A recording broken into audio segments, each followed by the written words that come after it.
Sacramento, the state capital of California, is a perfect blend of culture and business. Located at the convergence of the Sacramento River and the American River, this farm-to-fork capital holds a decent population. The greenery around Sacramento is a relief considering the heat in California. It is one of the best places to live in the United States. However, it wasn't the safest place for Nancy Benalik on the fateful night of October 25, 1970.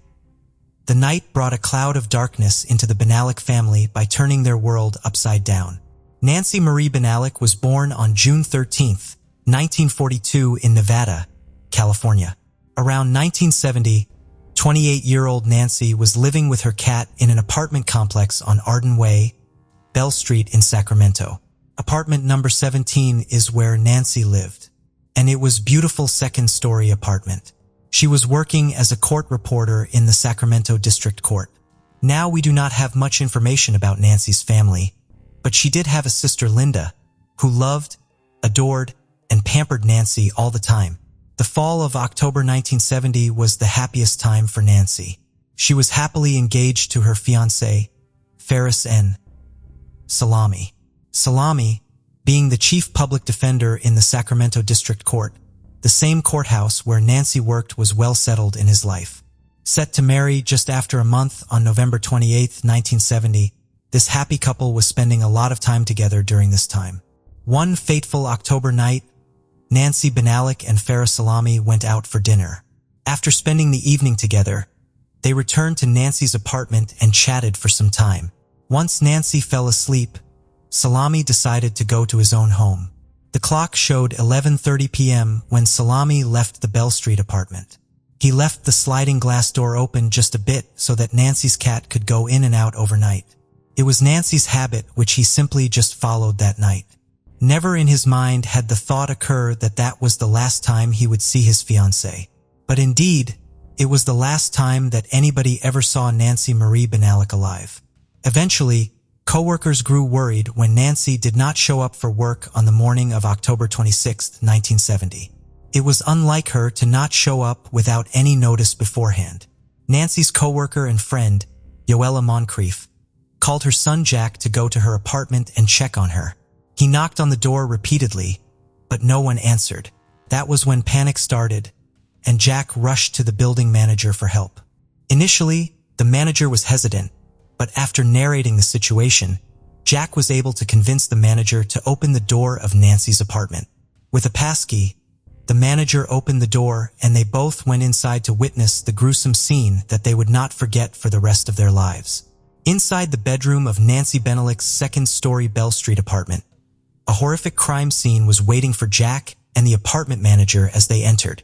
Nancy was lying dead in her bed and a pool of her blood brutally stabbed to death. She had stab wounds all over her body, including many defensive wounds on her arms. She was assaulted so horrifically that her head was nearly decapitated. Authorities were alerted immediately and they arrived a few minutes later. Blood was everywhere at the crime scene, but no fingerprints were found inside the apartment, which indicated that the murderer had probably worn tape on his fingers to avoid fingerprints, as gloves were not as easily available in the 1970s. A blood trail was discovered by the authorities to run from the second-story balcony down to the sidewalk below. It didn't end there. It followed the sidewalk to two other apartment buildings and ended in the parking lot.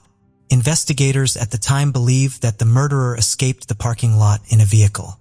The blood trail indicated that the murderer probably sustained knife wounds. Nancy's body was taken to the medical examiner's office for closer inspection. They had concluded that Nancy had more than 30 stab wounds all over her body. Investigators believe that Nancy was murdered between midnight of the 25th of October and the early hours of October 26, 1970. No suspects were ever identified, even after interviewing over 500 people within a month of the murder. Despite the blood evidence, there were not many leads to go on. Nancy had no known enemies, and no one knew who could have done such brutality to her. The motive was unclear, but crime scene reconstruction pointed out how the suspect got entry into her apartment. Investigators believe that the suspect was an agile person who climbed up the second-story balcony and entered Nancy's room through the slightly open door while she was sleeping. Also, Lot of defensive wounds were found on Nancy's arms and hands, proving that she gave a hell of a fight before going down. Perhaps that was how the killer was injured during the assault, which caused him to leave the blood trail behind. In the 1970s, as technology was not as advanced as it is today, they could only determine someone's blood group from the blood left at the crime scene. But with no reliable evidence and no leads to go on, the case went cold. Of course, there were a few actions taken throughout the years, but families and friends had to wait for decades before the murder was finally solved. During the investigation, detectives found a shocking piece of news that earlier in the same year when Nancy was murdered, another woman named Judith Hikari was also killed in the same area. Detectives found many similarities between them. Both women were around the same age, lived just a mile away from each other, and were soon to be married.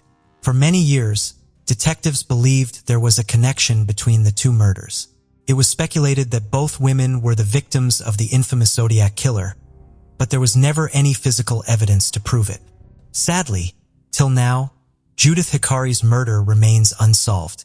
In 2004, a DNA profile was developed from the blood collected from the crime scene and was uploaded to the state and national CODIS databases, but it yielded no matches with any offender's profile. Nobody could stop the case from turning cold. All the while, the family was mourning the loss of Nancy.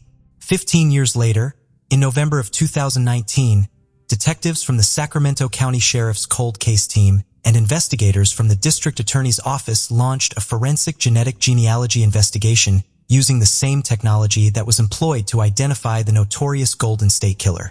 The DNA profile was uploaded on the open-source genealogy website to find people who could be related to the suspect, which the detectives eventually did. It took 3 more years for a result to come out. And finally, on July 21, 2022, the murderer of 28-year-old Nancy Marie Benalik was identified as Richard John Davis. All the while, time was passing. These past 50 years, science was evolving. Sacramento County District Attorney and Marie Schubert stated in the media, referring to the decades-old case. Richard John Davis was born on March 22, 1943. At the time of committing the crime, he was 27 years old and while living in the same apartment complex as Nancy. While Nancy lived in apartment number 17, Davis lived in number 23. They were on opposite ends of a pool. Nancy's apartment could be seen across the pool from Davis's apartment. In a press conference referring to the motive of the murder, retired detective Mickey Lynx said that Richard Davis intended to do what he did that day. He broke into Nancy's apartment on the night of the murder by climbing the balcony. He put masking tape over every one of his fingers to conceal fingerprints, so premeditation was there. Though no one could say for sure, detectives took a guess that Richard might have had a crush on his neighbor Nancy and killed her after learning about her marriage. Schubert was informed that out of the 500 people interviewed by the sheriff's office in the first month following the murder, Davis and his roommate were also present. However, they both provided strong alibis for each other.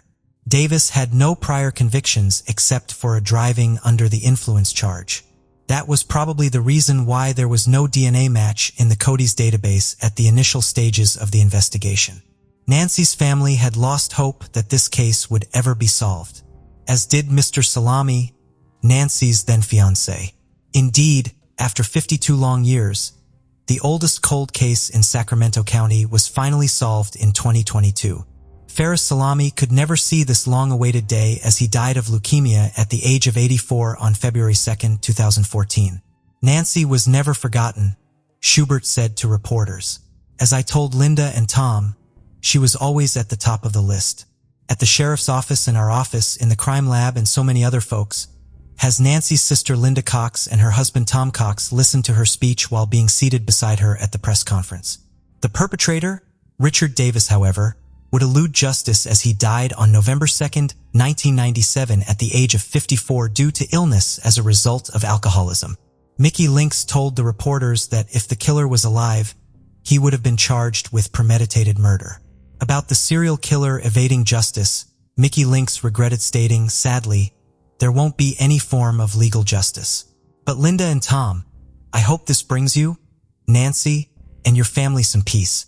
In a signed statement, Linda Cox stated that she remembers her sister, After almost 52 years of missing my sister, we owe Mickey Link so much gratitude. How many times have my husband Tom and I said Nancy would have loved our ranch, all our animals and land with wide open spaces.